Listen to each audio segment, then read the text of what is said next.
Assalomu alaykum. Bugungi mavzu qat'iyat hisoblanadi. Qat'iyat bu nima? Qat'iyat bu ham bir daraja, bu resurs, bu energiya hisoblanadi. Qat'iyat bor joyda biz har doim energichni bo'lamiz, har doim energiyamizni kerakli darajaga yo'naltira olamiz, kerakli narsalarga yo'naltira olamiz. Qat'iyat bu bizga rivoj beradi asnonoy. Qat'iyatga qanday kelish mumkin? Qat'iyatga miyamizdagi jarayonlarga miyamiz avtomatizmda ishlayotgan bo'lsa, o'sha avtomatizmga stop deya olish orqali biz qat'iyatga kela olamiz. Qat'iyatli bo'la olamiz. Miyamizda har bir vaziyatlarni ko'p o'ylayvermasdan o'sha o'ylayotgan darajamizda stop deb, o'sha avtomatizmga stop deyishimiz orqali biz qat'iyatni yarata olamiz o'zimizga. Qat'iyat bizga energiya beradi, chunki diqqatimizni o'zimizga qaratamiz shu vaqtda. Diqqatimiz qayerda bo'lsa, energiyamiz o'sha yerda bo'ladi. Bizga agar quru vaziyatlarni o'ylash orqali biz natijaga erishmayotgan bo'lsak, biz diqqatimizni o'sha natijaga qaratsak, qat'iyatli bo'lib, bizga nima kerak hozir, shu vaziyatdan qanday chiqib ketsam bo'ladi, yoki shu vaziyatni qanday hal qilsam bo'ladi, yoki shu vaziyat menga nima beryapti deyish orqali biz o'sha avtomatizmga stop deb, o'sha vaziyatdan qanday holatimizni ta'minlashni o'zimizga savol berish orqali albatta o'sha qat'iyatli bo'la olishimiz mumkin. Qat'iyat bizga ko'proq ongli ravishda yashashimizga xizmat qiladi. Ongimiz trezve holatda bo'lishi uchun xizmat qiladi. Qat'iyat kerak bo'ladi.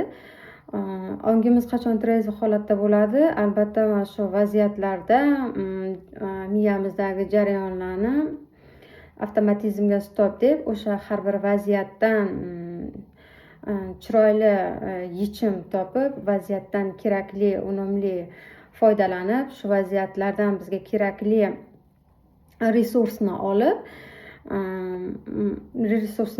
fikr qilishimiz orqali ongimiz trezve holatga keltirib olishimiz mumkin bo'ladi. Albatta buning uchun buning ilmini bilish kerak bo'ladi. Miyamizni shunga trenirovka qilgan bo'lishimiz kerak.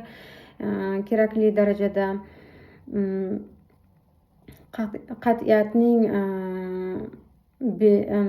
qat'iyat bizga beradigan eng muhim, eng kerakli bu nimasi, darajasi biz o'sha stop deya olish, miyamizdagi avtomatizmga stop deya olish.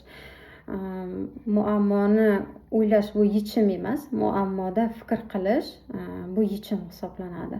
Fikr qilish uchun qat'iyat kerak bo'ladi. Shuning uchun har bir vaziyatlarda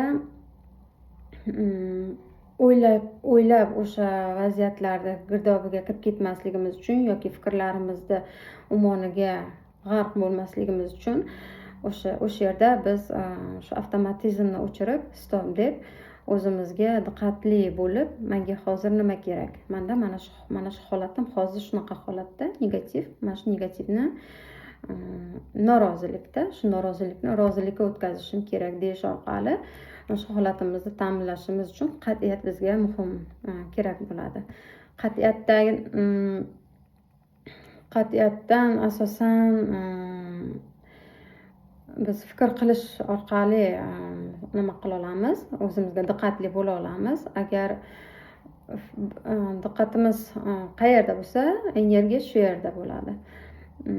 Shuning uchun diqqatni biz fikr qilishga qaratsak, o'ylashga emas, o'ylash bu sirkulyatsiya. Fikr qilishga qaratsak, biz albatta o'sha fikr qilishimiz orqali shu vaziyatlardan yechim ko'ra olamiz. Yechim mana shu etapdan boshlanadi. Anglash boshlanadi. Yoki ongimizni kengaytirish yoki chiroyli fikr qilish, shu chiroyli gumonlar qilish shu vaziyatda mana shu etapdan boshlanadi. Bizga albatta buning uchun fikr qilishimiz uchun albatta bizga yetarlicha ilmimiz bo'lishi kerak. Fikr qila olishimiz uchun yetarlicha diqqatli bo'la olishimiz kerak o'zimizga. Shuning uchun bizga yetarli kerakli holatni ta'minlashimiz uchun o'zimizga fikr qila olishimiz bu muhim etap hisoblanadi. Fikr qilishdan biz juda ko'p narsa olamiz. Fikr qilish orqali biz bizning intuitsiyamiz ochiladi. Fikr qilish orqali biz vaziyatlarni o'qiy olamiz. Fikr qilish orqali biz energiyaga to'lamiz. Energiyamiz o'ylashlarga emas yoki negativlarga emas oqib ketmaydi, o'zimizda qoladi. Fikr qilish orqali biz vaziyatlarga, bandalariga, atrof olamga, o'zimizga birinchi o'rinda chiroyli gumon qila olamiz. Fikr qilish bizga juda ko'p narsa beradi. Fikr bu iymonning yo'li hisoblanadi fikr qilish. Shuning uchun Qur'onda ham tafakkur qilinglar deyilgan. Tafakkurga bizni eltuvchi bu qat'iyat ham bir eltuvchi yo'l hisoblanadi. Tafakkur bizga juda ham ko'p boylik, resurs olib keladi, izobiliya. Tafakkur orqali biz juda ham boshqa darajada bo'lamiz. Tafakkur bizga juda ham ko'p